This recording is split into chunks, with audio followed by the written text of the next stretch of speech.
Hello everyone, আসসালামু আলাইকুম। আপনারা সব কেমন আছেন? আল্লাহর রহমতে আপনারা সব ভালো আছেন। তো আজকের এই ব্লগ কোনো সাধারণ ব্লগ নয়। আজকে আপনাদের সাথে শেয়ার করব আমার জীবনের একটা গল্প, যা আপনারা আগে কখনো শোনেননি।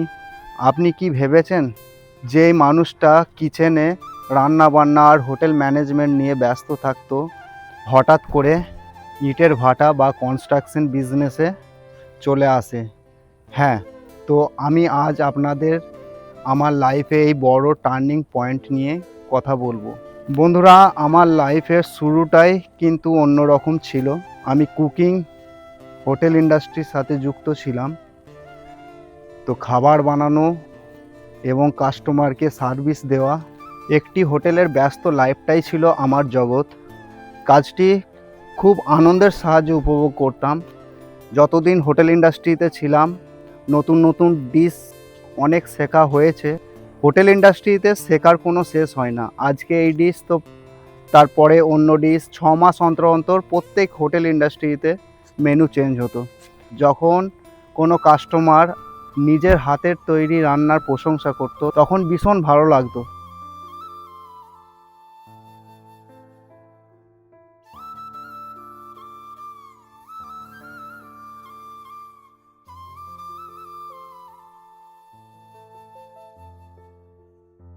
বন্ধুরা, জীবন সবসময় একই লাইনে চলে না। তো আমি হোটেল ইন্ডাস্ট্রি ছেড়েছিলাম 2021-এ। আপনাদের নিশ্চয়ই মনে আছে 2019-20 কোভিড-19 এসেছিল। তো বন্ধুরা, তখন কোভিড-19 জন্য আমি সৌদি আরবে আমার কন্ট্রাক্ট শেষ হয়ে গিয়েছিল। তো তার সত্ত্বেও আমি ওখানে ছিলাম। তো তখন বন্দে ভারত মিশন ফ্লাইটের দ্বারা আমি বাড়ি আসি। তো তারপর থেকে আমার বাড়ির লোক, আমার মা, আব্বা, আর বাইরে যেতে দেয়নি। তো তারপর থেকে আর হোটেল ইন্ডাস্ট্রি জয়েন করা হয়নি। তো 2022-23 এই 2 বছর আমি গত আব্বার সাথেই ছিলাম এই ব্যবসাতে। তো এই ব্যবসা চলাকালীন আমার ছোটো মামা বোম্বেই থাকে। তো বোম্বে মামা বলে যে একটা কাপড়ের দোকান করবো। এই যে আমাদের যে ফ্যাশন বাজার দোকানটা আছে, ওই দোকানটা মামারই দোকান। তো আমি এবং আমার ছোটো ভাই দুজন মিলে দেখাশোনা করি। তো এইভাবেই চলছিল। হঠাৎ করে 2024-এ আমার আব্বার পায়ে ফ্র্যাকচার হয়। ওই যে ওই ট্রাক্টরটা আছে দেখতে পেয়েছেন, এই দেখুন, এই যে সিঁড়িটা আছে, এই সিঁড়িটাতে সেদিন ট্রলিটায় কাজ করা হয়েছিল, মোবিল মাখানো হয়েছিল, আমাদের কাঠের ট্রলি। তো আব্বা নামতে গিয়ে পায়ের নিচে মানে মোবিল ছিল, তো এইখানে পাটা রাখার শর্তে স্লিপ হয়ে গিয়েছিল। তো আর কিছু ধরার সাপোর্ট পাইনি, তো এখানেই পাটা আব্বার ফ্র্যাকচার হয়েছিল। তো বন্ধুরা, তারপর থেকে ব্যবসাটা মূলত আমি এখন হ্যান্ডেল করছি। তো দোকানে আর টাইম দেওয়া হচ্ছে না, দোকানে আমার ছোটো ভাই দেখাশোনা করে। তো সারাদিন আমি প্রোডাকশন বা ড্রাইভারও থাকে, তারা এখন সব বাইরে চলে গেছে। আর দুটো মিস্ত্রিও ছিল, তারাও নিজেদের এই ইন্দিরাবাসে বাড়ি হয়েছে বলে এই গত 2 বছর ধরে তারাও নেই। তো এই গত 2 বছর ধরে যতটা হয় আল্লাহ যতটা করান, তো আমি এখন মেশিন চালাচ্ছি, ট্রাক্টর আমি চালাচ্ছি। তো আব্বা গাইড করেন। বন্ধুরা, এক সময়ে কিচেনে অ্যাপ্রন পরে থাকা ছেলে এখন এই ইটের ভাটায় ধুলোবালির মধ্যে সময় কাটাচ্ছে। শুরুতে আমার এই কাজটি ছিল একদম নতুন ও চ্যালেঞ্জিং। তো দোয়া করবেন আব্বার এই ব্যবসাটা আমি যেন ভালোবেসে আরও নিজের বুদ্ধিতে বড় করতে পারি। তো আপনারা সাথে থাকবেন। বন্ধুরা, আজকে সকাল থেকে বৃষ্টি। তো আজকে সকালে ছেলেগুলো ডিউটির জন্য চলে এসেছিলো প্রোডাকশন হবে বলে, কারণ সকালে তখন ওয়েদারটা ভালো ছিল। আর এমনিতেই আমাদের ডিউটি এখন 5টা থেকে করছি।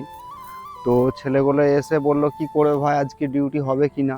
তো আমি বললাম, দেখি, এখন তো আজকে সারাদিন বৃষ্টি হওয়ার কথা আছে।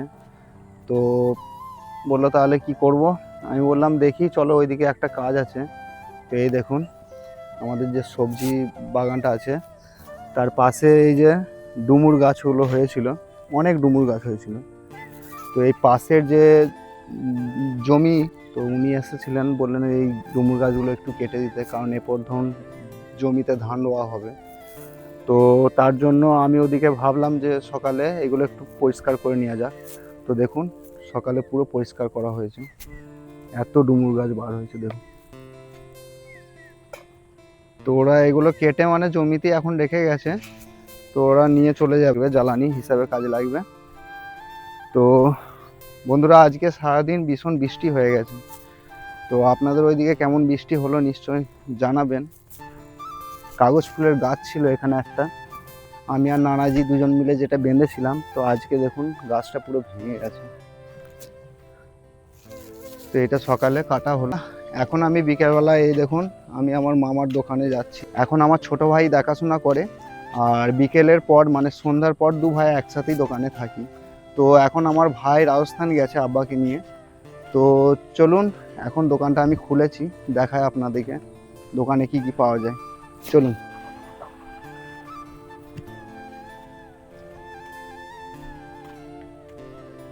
আপনারা ভাবছেন যে পাড়া গ্রামে এরকম একটা টাউনের স্টাইলের দোকান, তো বন্ধুরা এখানে জেরক্সও করা হয়, জেরক্স প্রিন্ট আউট এসবও করা হয়। এই দেখুন এখানে পারফিউম, এখানে ছেলেদের shirt, T shirt, jeans, cotton pant, এমনকি বোম্বের এমব্রয়ডারি, উইদাউট এমব্রয়ডারি ভালো ভালো পাঞ্জাবি পেয়ে যাবেন, বিয়ের শেরওয়ানিও পেয়ে যাবেন, মিনি ইন্ডো। তাছাড়া এ দেখুন বাচ্চাদেরও জামা প্যান্ট পেয়ে যাবেন। আর এই দেখুন কিছু স্যান্ডেল এবং স্কুল কলেজ ব্যাগও রাখা হচ্ছে। তো এই দেখুন এখানে ট্রায়াল রুমও করা হয়েছে একটা। তো দোকানটা এখন আপাতত আমরা দু ভাই চালাচ্ছি, ভবিষ্যতে এই দোকানটা আমার ছোটো মামাই চালাবে। তো আপনারা যদি কেউ এই দোকানে এসে থাকেন তো আসবেন, কেনাকাটা করবেন। দোকানে এরকম ডেকোরেশন দেখে অনেকে ভাবেন হয়তো মালের দাম অনেক হাই হবে, তো বন্ধুরা এমন কিছু নয়। আমার মামা এই দোকানটা করার অনেক স্বপ্ন ছিল, তাই দোকানটাকে এত ভালো করে ডেকোরেশন করা হয়েছে। তো বন্ধুরা আমার এই ভিডিও আপনাদের কেমন লাগে নিশ্চয়ই কমেন্টে জানাবেন। তো আমার এই ভিডিওতে বিজনেস লাইফ এবং ডেলি লাইফ, ইটের খুঁটিনাটি বিষয়ে বা আমার যে পুরনো হোটেল ইন্ডাস্ট্রি রান্না বান্নার কাজ ছিল সেগুলো মাঝে মাঝে ঝলক দেখতে পাবেন আমার এই চ্যানেলে। তো আপনারা সাথে থাকবেন, দোয়া করবেন, লাইক, ফলো এবং সাবস্ক্রাইব করবেন।